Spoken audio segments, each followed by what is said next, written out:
네이버에서 AP투자연구소를 검색하시고 홈페이지로 들어오세요. 김영재 소장이 매일매일 실시간으로 추천 종목과 시황 분석을 진행하며 장 마감 후 결산 내역도 투명하게 공개하고 있습니다. 주식이 어렵고 종목 찾기가 힘든 분들을 위해 무료로 진행하고 있습니다.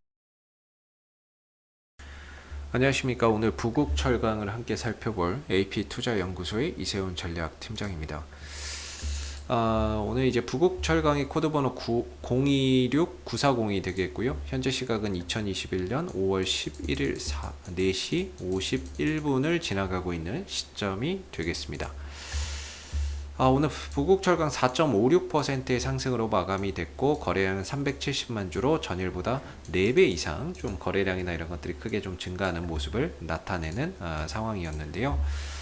부국철강은 이제 종목 이름에서도 느껴지듯이 이 철강 회사라고 보시면 되겠습니다. 중소형 이제 철강 회사가 되겠고, 이 회사는 이제 열연 및 냉연 코일의 강판 또는 강관을 가공해서 판매하는 산업을 하고 있는데, 이런 이제 이 회사가 만들어내는 열연 코일, 냉연 코일이나 열연 코일 같은 경우에는 뭐 자동차 산업이나 건설 산업이나 이런 데 안 쓰이는 데가 없죠, 사실. 그래서 부국철강의 이제 홈페이지를 한번 가 보시게 되면,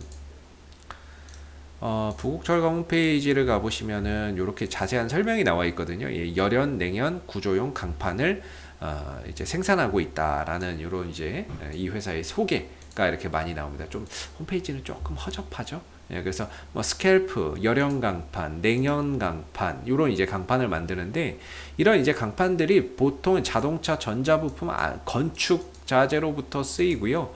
그 다음에 웬만한 모든 산업에 다 들어간다라고 보시면 되겠습니다. 뭐 농업용 강관, 냉연 강판 이런 것들, 열연 강판 이런 부분들, 구조용 각관, 구조용 강관 이런 것들이 많이 좀 쓰이고 있는 부분들이 되겠죠. 그래서 지금 같은 경우에는 이제 경기가 워낙에 좀 코로나 사태 이후에 좋아지는 가운데, 이 철강 수요나 이런 부분들이 폭발적으로 늘어나고 있습니다. 왜냐하면 조선 산업이 너무 좋고, 전기가 좋아지면서 자동차 판매량이 늘어나고 있고, 그렇다는 건 자동차와 조선이 뭡니까?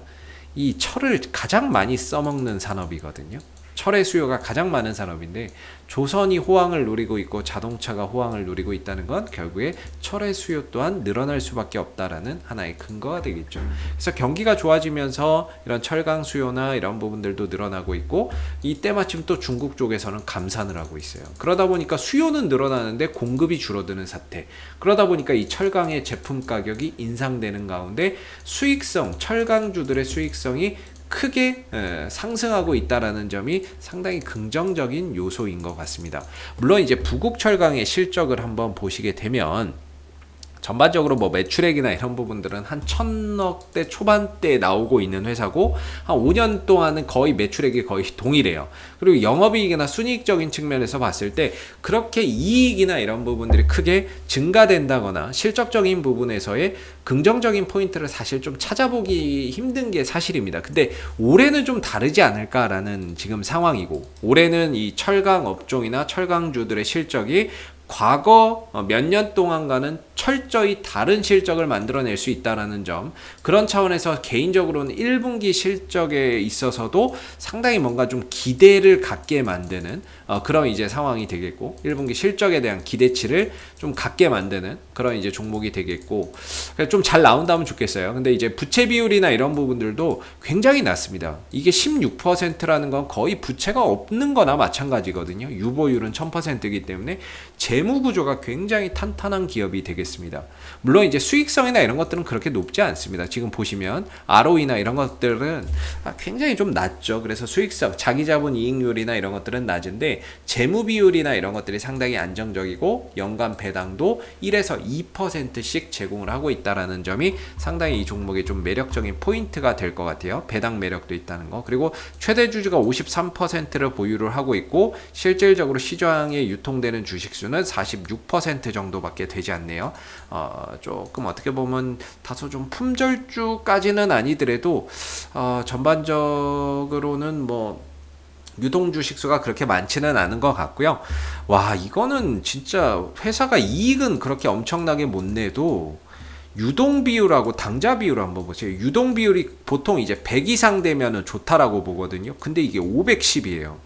작년에는 2020년도에 510이었고 2019년도에 995였네요. 엄청나게 유동성이 좋고, 그 다음에 유동 비율에서 이제 재고 자산을 뺀 게 당좌 비율이거든요. 야, 이게 당좌 비율도 363이라는 건 이 회사는 현금성 자산이나 이런 것들이 상당히 높다라는 이야기가 됩니다. 이거 한번 재무제표 한번 봐야 될 것 같은데요. 재무제표 한번 볼까요? 이 회사의 이제 연결 재무제표를 한번 보면 없네요. 뭐 자회사는 없는데 재무제표를 볼게요. 야, 이거 현금 및 현금성 자산만 155억에 단기 금융상품이 189억 원. 그 다음에 기타 금융자산이 12억 원이기 때문에 요거만 도합 잘 계산을 해도 350억 정도의 현금성 자산을 가지고 있습니다. 현금성 자산만 350억이네요. 재고자산은 270억 정도의 재고자산을 보유를 하고 있는 상황이 되겠고, 뭔가 이제 단기 차입금이나 이런 것들은 거의 없어요. 차입금이 없어요. 부채나 이런 부분에서 차입금이나 이런 것들이 거의 없습니다. 이것도 참 특이한 케이스네요. 그만큼 이제 이자나 이런 것들이 나갈 게 별로 없다는 거죠.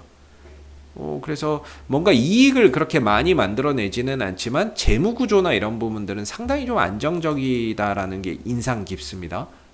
재무구조나 이런 것들이 안정적이다는 게 인상 깊고, 사실 이제 부국철강은 여러분들 혹시 아실지 모르겠는데, 과거에는 이제 이낙연 하나의 좀 정치 테마로도 움직였던 종목이에요.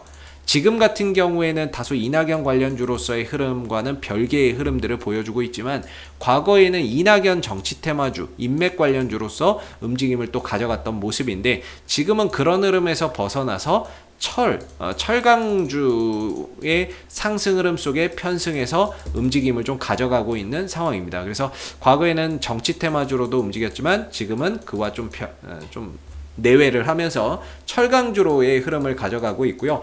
와, 거래량적인 부분들도 상당히 긍정적인 것 같아요. 거래량이 보시면 최근에 한 1,500만 주씩 터지는 것 같거든요. 근데 아까 전에 여러분들 보셨겠지만 부국철강은 총 상장 주식 수가 2천만 주예요. 2천만 주고, 이 중에서 이제 최대 주주가 50% 이상 잡고 있는 거죠. 50% 이상 잡으면서 유동 주식 수가 한 46% 정도밖에 안 되거든요. 그렇다는 거는 유동 주식 수가 한 930만 주 정도 되는데, 뭔가 1,500만 주씩 터진다는 거는 손바뀜의 거래량이 좀 있는 게 아닌가, 이런 이제 생각이 좀 드는 부분이고, 손바뀜 거래량이 좀 있다라고 보고, 그리고 주가의 단기적인 방향성이나 이런 부분들도 5일선과 11선이 잘 지지가 되면서 우상향을 보여주고 있기 때문에 단기적인 방향성도 상방을 잘 지향하고 있습니다. 거래량도 좀 터져주고 있고요. 그리고 철저히 올라갈 때만 이렇게 거래량이 좀 터져주거든요. 상당히 좀 좋은 이제 수급의 형태를 보여주고 있네요. 내용을 좀 들어가서 봐도 보시다시피 올라가면서 거래량이 터지죠. 하락하고 조정받을 때 거래 안 나오고, 올라갈 때 거래량 터지고, 쉬어갈 때 거래량 안 나오고, 올라갈 때 거래 터지고, 재차 또 올라갈 때 거래량 터지고, 조정받을 때 거래 안 나와요. 올라갈 때 거래 터지고, 조정받을 때 거래 안 나오고, 올라갈 때 거래 터지고, 조정받을 때 안 나오고, 올라갈 때만 거래 터지고, 조정받을 때 거래량이 안 나오기 때문에, 이런 이제 형태의 수급 거래량의 형태를 보면 이거는 주가나 이런 부분들이 절대 쉽게 죽지 않을 것 같다라는 생각이 듭니다. 얼마든지 추가적인 상승의 에너지를 더 만들어낼 수 있는 힘이 있다라고 보고, 앞으로 좀 경계해야 되는 건 저는 이거라고 봅니다. 음봉에서의 거래량만 주의하자. 근데 그것만 없다면 계속해서 주가나 이런 부분들이 탄력을 좀 받을 수 있고, 전체적인 방향성이나 이런 흐름도 상당히 좋기 때문에 보유자분들의 입장에서는 5일선과 11선 정도의 기준을 두고 크게 이탈이 없으면 이 흐름들을 타고 가자. 특히나 11선을 종가상으로 이탈하지 않는 범위 내에서는 주가가 저는 계속 힘을 받을 수 있을 거라고 생각하고 있거든요. 11선이 훼손되지 않는 범위 내에서는 수익을 좀 더 극대화하는 차원에서 가져가 볼 필요가 있겠고, 시총이 1,100억 밖에 하지 않아요. 그래서 좀 중소형 철강주가 되는데, 사실 이런 종목에게는 외인들 기관들의 수급이 잘 안 들어옵니다. 들어와도 보시다시피 단타성으로 치고 빠지는 경우가 많죠. 오늘 이제 9,000주가 들어왔고 외국인들이 32,000주가 들어왔는데 과연 이런 물량들이 내일 또 차익 실현으로 나갈 수 있거든요. 뭐 사모펀드 쪽에선 별거 없는 것 같은데 전반적으로 하루 이틀 안에 다 나가버려요. 그래서 뭔가 외인들과 기관들의 수급에서 큰 의미를 좀 두기는 어려울 것 같은데 이런 종목을 움직이는 주체는 우리가 흔히 말하는 좀 세력이라고 봐야 되겠죠. 세력의 움직임 속에서 투신들과 외국인들이 좀 편승해서 단타를 좀 치고 있다. 이렇게 보는 게 맞는 것 같고요. 거래량도 좀 살아있고 지금은 철의 시대입니다. 철의 시대고 전체적인 단기적인 방향성도 5일선, 11선 잘 지지되면서 가고 있기 때문에 충분히 추가적인 상승 여력 더 있다라고 보고요. 추가적인 상승이 나왔을 때는 단기적으로는 6,000원대에 한 번 정도 저항을 좀 받을 수 있는 그런 자리가 있는 것 같습니다. 그래서 11선 이탈 전까지는 계속해서 추세를 추종해서 가되 단기적으로는 6,000원대에 좀 저항대가 있다라는 점도 참고해서 바라보시면 좋을 것 같습니다. 자, 앞으로도 북극철강은 이슈가 생길 때마다 계속해서 리뷰 영상 남겨드리고 있으니까요. 구독과 좋아요 한번 눌러주시고 오늘 영상은 여기서 마무리하도록 하겠습니다. 감사합니다. 그리고 무료 추천 종목을 매일매일 드리고 있습니다. 네이버에서 AP투자연구소를 검색하시면 웹사이트 상단에 AP투자연구소 홈페이지 링크가 나옵니다. 클릭하시게 되면 AP투자연구소의 홈페이지로 접속하실 수가 있는데요. 가운데 무료 추천 종목의 카테고리에 2021년 무료 추천 종목을 클릭하시게 되면 소장님께서 매일매일 국내외 시황에 대한 실시간 브리핑과 함께 무료 추천 종목을 댓글로 드리고 있습니다. 하나 눌러서 들어가 보게 되면요. 댓글 리딩은 아침 7시 23분부터 진행이 되었고요. 무료 추천 종목을 보시기 전에 꼭 읽어보세요도 참고해서 읽어보시면 좋겠습니다. 그리고 간밤에 있었던 미 증시 상승 또는 하락에 대한 시황에 대해서도 댓글로서 이렇게 멘트를 적어드리고 있고요. 그리고 9시가 되게 되면 이제 무료 추천 종목이 나오게 됩니다. 무료 추천 종목의 종목명, 그 다음 매수가, 1차 목표가, 손절가가 함께 제시가 되고요. 보편적으로 적게는 2종목에서 많게는 3종목씩 매일매일 로그인을 하지 않아도 누구나 볼 수 있게끔 접속하실 수가 있습니다. 주가나 이런 부분들이 상승하게 되면 그 상승한 부분에 대해서 장중에 댓글로서 이렇게 리딩을 해드리고 있고요. 반대로 이제 하락하게 되면 그 하락한 부분에 대해서도 장중에 댓글로서 이렇게 리딩을 해드리고 있기 때문에 무료 추천 종목이 필요하신 분들은 홈페이지에 오셔서 많은 도움 받아가시면 좋겠습니다. 감사합니다.